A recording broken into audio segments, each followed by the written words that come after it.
Hello, in this quick tutorial we're going to look at why isocurves matter. Okay, so isocurves we can think of as being a set of perpendicular curves that make up our surfaces. Okay, so we're going to place some isocurves on these two shapes. We have what appear to be identical ellipsoids. Okay, but when I place an isocurve or a bunch of isocurves on them, we're going to see that they're actually not the same. Okay, so here we have a whole bunch of U and a whole bunch of V isocurves. Okay, and we're going to do the same on this second ellipsoid. We can already see that our makeup of these isocurves is different. Okay, we have a point of convergence at the top here at this point, and likewise on the bottom. But on this ellipsoid, they're more on the side. They're on the side here. Okay, so we have a different makeup of our isocurves, and as a result, a different makeup of our surfaces. Okay, and this has an effect. If, for example, we want to place UV text, okay, UV text is based off of these isocurves, so it's going to be influenced by our orientation here.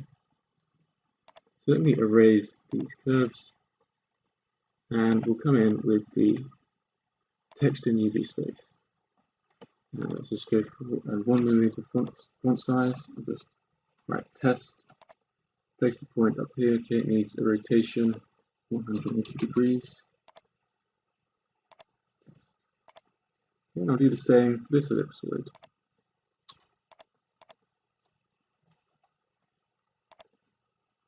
Here we need a rotation of -90, I believe. And confirm. Okay, so you can see that we placed this text roughly at the same point on these two ellipsoids, and yet our results are quite different. Okay, and this is because our text is based off of our UV curves, our isocurves. And let me just erase or get rid of the erase. And I'll change these curve colors, and we'll play the text. Okay, you can see how our text is following the isocurves.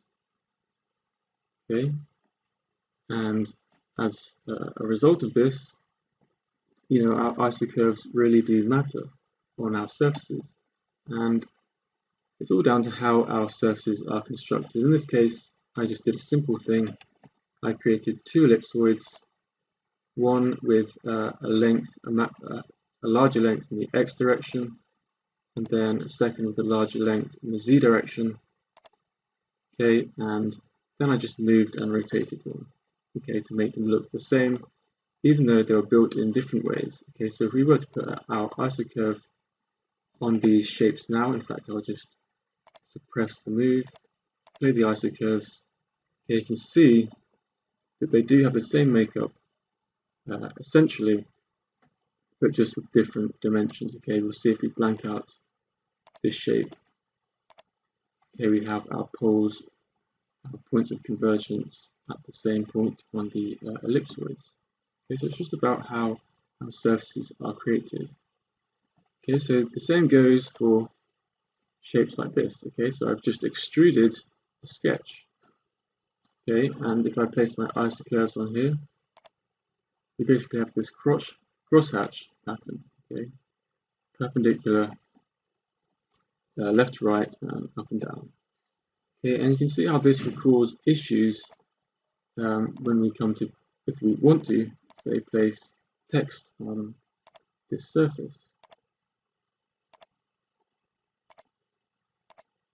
Okay, because we're not going to be following the flow of this shape. So if we use our UV text tool, here's just a test, and pick a point. Okay, we can increase the size of this a bit. Well, you can already see that this is just not going to work how we want it to work. If we want the text to follow the flow of the shape. Okay, so we need to redefine the way this surface is created, and thereby change the UV curves, the ISO curves. Okay, so I'm going to erase this surface. Okay, I'm going to start the surface from scratch, and a simple way to build up this surface with UV lines that flow with the shape is to use one of our sweeping tools, and in this case I can use the bi-rail loft quite nicely. These two edges as the paths, and then these two edges as the profiles. And you can already see we have a preview of this ISO curve running or flowing with the shape. Okay, so let's place our lines. Let me just redefine that and change our color back to default. Play the ISO curves. Here we're going to repick the surface.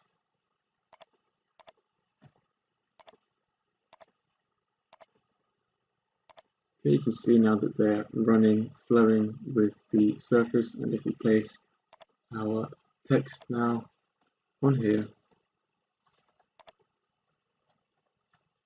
it's going to flow with the direction. Okay, I just rotate.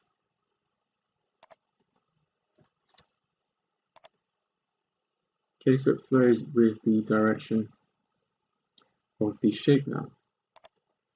Okay, so you can see how these UV lines really do matter when it comes to using tools such as our UV text tool.